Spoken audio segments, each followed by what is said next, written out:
Kidney fail होने का एक महत्वपूर्ण कारण है हाई ब्लड शुगर, मधुमेह या डायबिटीज। और डायबिटीज़ के मरीजों की अगर संख्या देखें तो 30% लोग जो डायबिटीज़ के हैं इन्हें किडनी फेलियर होने का खतरा बना रहता है। इसका मतलब क्या हुआ? इसका मतलब ये हुआ कि 70% लोगों को किडनी खराब नहीं होता।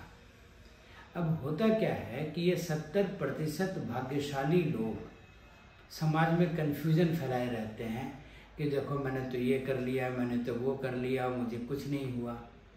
लेकिन जो 30% लोग वल्नरेबल हैं उन्हें समझदारी दिखाने की ज़रूरत है, उन्हें केयर करने की ज़रूरत है जिससे वह किडनी के बीमारी से ग्रसित ना हो। तो मेडिकल लिटरेचर में ये कहा जाता है कि in a person who is genetically predisposed environmental factors lead to diabetic nephropathy. इसका मतलब ये हुआ कि जिसके जीन में दोष है और उन्हें गंदा वाला डायबिटीज लग गया है तो उन्हें माइक्रोएंजियोपैथी होती है। अगर वह डायबिटीज़ का ख्याल ना करें तो सरल शब्दों में अगर भाग्य भी खराब है और कर्म भी खराब है तो किडनी की प्रॉब्लम होने की संभावना ज़्यादा हो जाती है।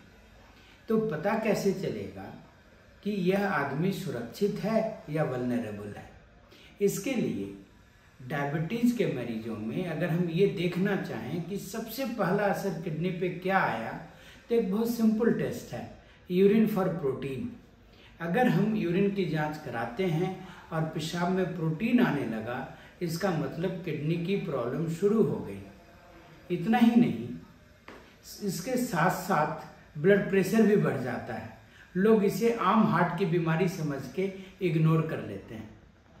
और आजकल तो अगर रूटीन यूरिन में प्रोटीन नहीं आया हो और आप उसके भी पहले डिटेक्ट करना चाह रहे हैं कि ये आप सुरक्षित हैं कि नहीं, तो उस टेस्ट को बोलते हैं यूरिन फॉर माइक्रोएल्बुमिन।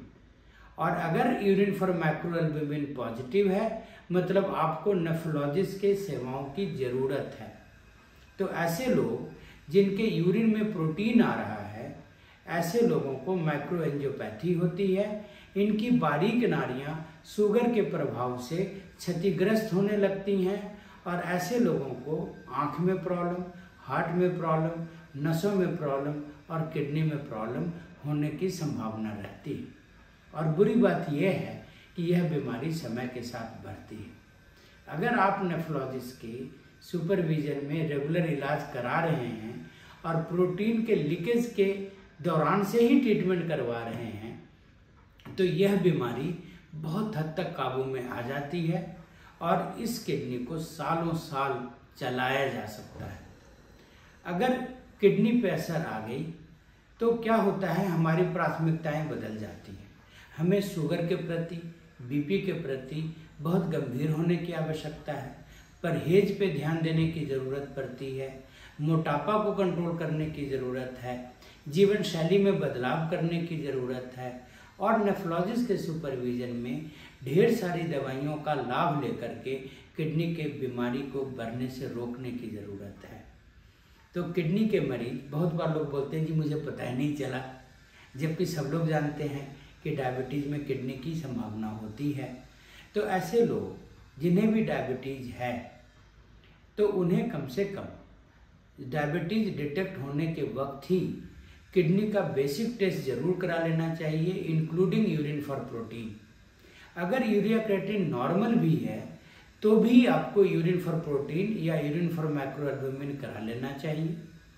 और अगर डायबिटीज़ के मरीज को न्यू ऑनसेट हाइपरटेंशन हुआ तो उस टाइम में तो किडनी की प्रॉब्लम पकड़ में आने की संभावना अत्यधिक हो जाती है। तो हर बीपी हार्ट के कारण नहीं होता, कुछ बीपी किडनी के प्रॉब्लम के कारण भी होता है। इसके प्रति भी जागरूक होने की हमें ज़रूरत है। और अगर ध्यान देंगे तो ये डायबिटीज़ के लोग अपनी किडनी को सालों साल बचा सकेंगे। धन्यवाद।